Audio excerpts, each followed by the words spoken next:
Let me tell you something that the mainstream narrative about NATO has a strong interest in suppressing. Not because it's speculation, not because it's unverifiable, but because what the accumulating evidence now shows about the internal condition of the alliance's defense posture is the kind of information that changes how you understand the future of European security in ways that neither Moscow, nor Washington, nor European capitals are fully prepared to acknowledge. NATO is being reshaped, not gradually, not through the normal processes of bureaucratic adaptation that any large military alliance experiences over time, through documented public strategic-level shifts that reflect a systemic redefinition of the relationship between the United States and its European allies. A redefinition that has been building for years, accelerated by the war in Ukraine, and has now reached an inflection point that you need to understand. Stay with me through this full analysis, because by the time I am done walking you through the evidence, the causes, and the operational consequences of what is happening inside NATO's defense architecture right now, you are going to understand something that the mainstream coverage has entirely failed to capture. Subscribe to War Conflict right now, because what I am about to walk you through demands the kind of operational context that short-form coverage cannot provide, and that you are not going to get from mainstream military analysis that is still treating NATO as the same alliance it was 5 years ago. Let me start with the evidence, because this analysis is not built on assumption or projection. It is built on multiple corroborating streams of information that have been accumulating over the past 18 months, and that have reached a volume and a consistency that makes the pattern undeniable to anyone looking at it honestly. The first stream is the public record of NATO's strategic adaptation since Russia's full-scale invasion of Ukraine in 2022. The alliance's 2022 strategic concept reaffirmed a posture built on nuclear capabilities, forward-deployed conventional forces, and collective defense under Article 5. But that document was written before the full scope of Russia's multi-generational warfare strategy was understood, a strategy that blends massed artillery barrages, maneuver operations, mercenaries like the Wagner Group, and information operations designed to fracture alliance cohesion. The second stream is the statements and actions of the United States government. At the June 2026 NATO Defense Ministerial in Brussels, Secretary of War Pete Hegseth announced a 6-month review of America's force posture and basing in Europe. He described this review as designed to ensure that NATO is moving fast and irreversibly toward Europe leading, stepping up to take primary responsibility for the defense of Europe. He also stated that, going forward, our annual NATO dues will be contingent on other countries meeting their defense spending targets. Where other allies do not spend with urgency, our dues contributions will go down. The third stream is the response from European allies. German Defense Minister Boris Pistorius acknowledged that, for many years it has been clear that the United States will gradually reorient part of its resources toward the Indo-Pacific region, and that the key question is now how to synchronize this process so as not to allow dangerous gaps in Europe's defense capabilities. He noted that while Europe can compensate for certain U.S. capabilities, it cannot replace them all at once. The fourth stream is the growing friction over the Iran conflict. The U.S.-Israel military campaign against Iran and Tehran's retaliatory closure of the Strait of Hormuz have produced global economic and security consequences that have exposed deep divisions within the alliance. President Trump called on European allies to deploy naval assets to reopen the strait, framing the crisis as a test of alliance solidarity. European governments pushed back. German Chancellor Friedrich Merz emphasized NATO's defensive role and questioned whether involvement in Iran would fall within its mandate. Spain called the war illegal and refused to allow U.S. forces to use jointly operated bases for strikes on Iran. These four streams of evidence, independently corroborated and mutually reinforcing, point to the same conclusion. NATO is undergoing a structural transformation from a U.S.-led alliance to a more European-led defense architecture, and the speed of this transformation is accelerating. Understanding why this is happening now, at this point in the war, rather than earlier, requires understanding what has changed in the operational environment that NATO is operating in. NATO's traditional deterrence model was optimized for high-intensity, state-on-state conflict, what military theorists describe as third-generation warfare. The alliance was structurally built to counter a massive Soviet invasion across the Fulda Gap through superior maneuver and rapid reinforcement. That model was binary: peace or war, Article 5 triggered or not. But contemporary adversaries, particularly Russia, do not select a single generation of warfare. They employ what analysts call multi-generational warfare, the simultaneous convergence of all 5 generations of conflict. Russia continues massing soldiers and employing massed artillery barrages while simultaneously executing maneuver operations, utilizing mercenaries, and shaping public discourse through information operations. The defining characteristic of this modern battle space is simultaneity. An adversary may use fifth-generation, gray zone modalities to destabilize a region politically, avoiding attribution, while simultaneously massing second-generation artillery on the border to deter intervention and threaten high operational costs. This full-spectrum approach is designed to paralyze decision-making by overloading the defender's ability to classify the threat. Is it a riot? Is it an invasion? Is it a diplomatic crisis? By the time NATO categorizes the threat, the adversary has often already achieved its objective. This multi-generational reality exposes a structural fissure in the alliance's deterrence posture. NATO's current framework remains anchored in the legacy of third-generation warfare and the Cold War era. While nuclear capabilities and forward-deployed forces remain essential for preventing an operational collapse, they are ill-suited for the lower-intensity spectrum of gray zone and hybrid warfare. Actors like Russia understand this threshold and deliberately operate below it. They exploit the ambiguity of gray zone conflict to achieve strategic gains without ever tripping the wire of collective defense. And crucially, this gray zone strategy is directed against NATO's political center of gravity, the consensus model. Article 5 is a political decision, not an automatic trigger. By operating in the realm of ambiguity, adversaries obscure the attribution required to generate political consensus among 32 nations.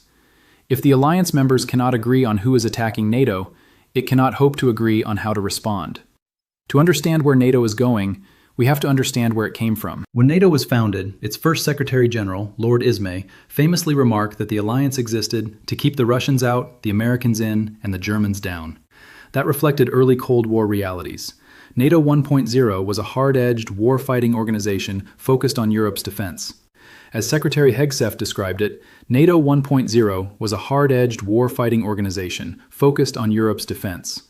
Dwight Eisenhower himself said, as early as 1951, "If in 10 years all American troops stationed in Europe for national defense purposes have not been returned to the United States, then this whole process will have failed."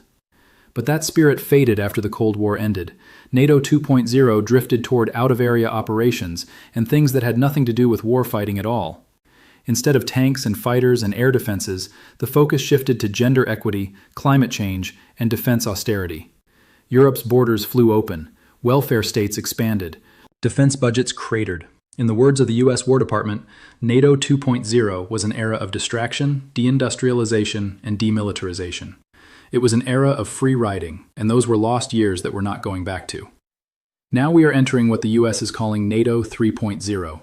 In the words of Secretary Hegseth, this is a post-Cold War recognition that needs to go back to a real, hardline military alliance that has real military capabilities capable of deterring right here on the continent and taking the lead for the conventional defense of Europe. It is characterized by a more conditional U.S. commitment and the need for a stronger European pillar. The question, therefore, is not whether NATO should endure, but how it should adapt. A modern update to Ismay's dictum would be, keep the Americans committed, the Europeans capable, and the Russians contained. Today, the pattern is recognizable. The technology is different, the capability gap is different, but the destination is the same. The U.S. is shifting focus to the Indo-Pacific. Europe is being forced to step up. The question is whether the transition will be managed or chaotic. What does this mean for the trajectory of the war in Ukraine and for European security? I want to be honest about the analytical uncertainty here because this is a domain where projection beyond the available evidence is easy and dangerous. The evidence shows a systemic shift in the burden of defense from the United States to Europe. It does not show a collapse of the alliance. NATO continues to function. Article 5 remains in place. But the relationship is changing, and those changes have real consequences. First, European defense spending is accelerating. Last year, under President Trump's leadership, NATO set a new global standard for allied defense spending. 5% of GDP all in on defense. Some allies are already well on their way to meeting this ambitious target, and in some cases are ahead of schedule. The U.S. is also leading by example, committing more than $1 trillion in 2026 and a commitment of $1.5 trillion in 2027. But for some of NATO's largest economies, some of the richest countries, the path to meeting their commitments remains unclear. Second, European forces are already stepping up. Germany is expanding its military role within NATO.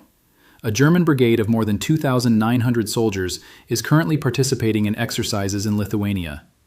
By the end of 2027, a fully combat-ready brigade of around 5,000 soldiers will be deployed there. Multinational command structures are also being strengthened in Latvia and Estonia, where a German-Dutch corps will take over NATO tactical headquarters duties from July. Third, the U.S. is reviewing its force posture. The 6-month Department of War review will examine America's force posture and basing in Europe. This review will determine which allies are stepping up and which are not. Secretary Hegseth has been clear. It's a review that some countries will fail and others will pass with flying colors.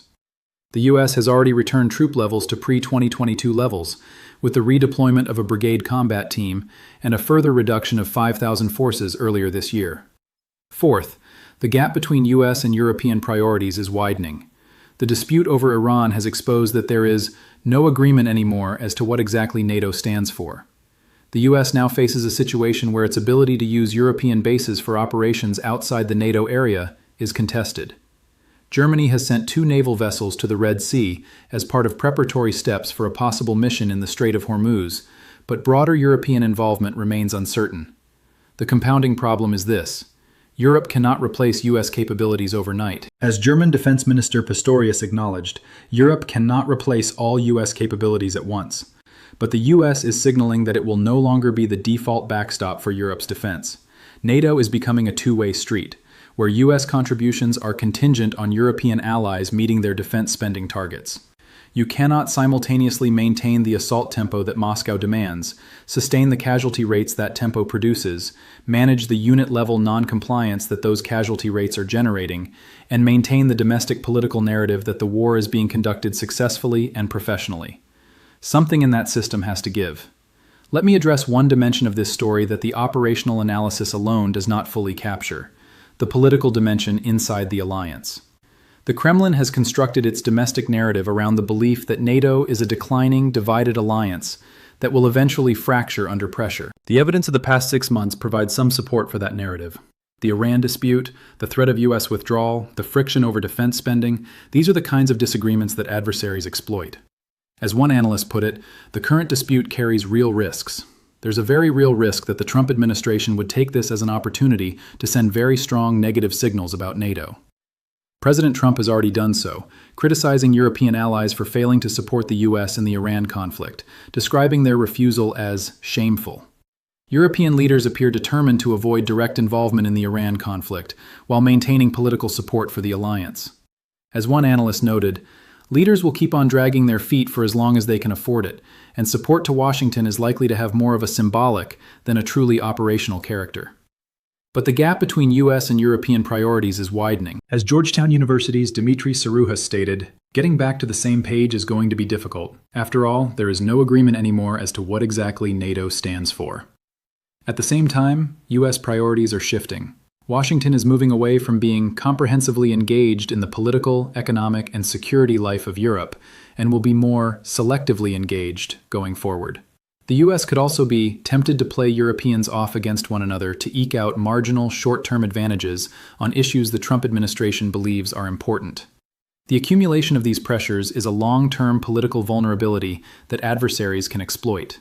The evidence of systemic friction within NATO is one of the clearest indicators yet that the contradictions of the alliance's approach to European security are accumulating faster than its members can manage them.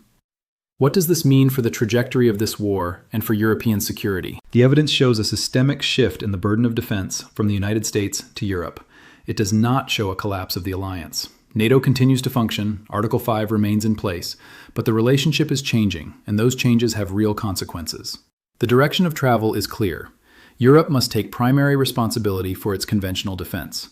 As Secretary Hegseth stated, Europe can and must take primary responsibility for its conventional defense as it pledged at the Hague Summit, and in the process, safeguarding Europe's defense for generations to come. But the path to that destination is uncertain. Key decisions on which specific responsibilities European allies will assume in the event of a reduced U.S. presence remain unresolved. The transition must be well-coordinated and gradual. But coordination requires consensus, and consensus is increasingly difficult to achieve. This creates a compounding problem that NATO has no clean solution to.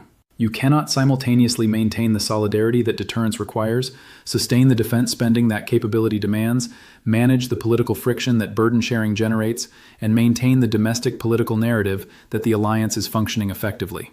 Something in that system has to give, and the evidence of the past 18 months suggests that what is giving is the old model of U.S. leadership. NATO 3.0 is coming, whether European allies are ready for it or not. This is war, conflict. Subscribe right now if you want analysis like this, delivered the moment significant strategic developments occur. Hit the notification bell right now. Leave your full assessment in the comments below. Do you believe NATO 3.0 represents a necessary rebalancing that will strengthen the alliance, or a dangerous unraveling that adversaries will exploit? Tell us what you think. The war is not over, and you need to be here for what comes next.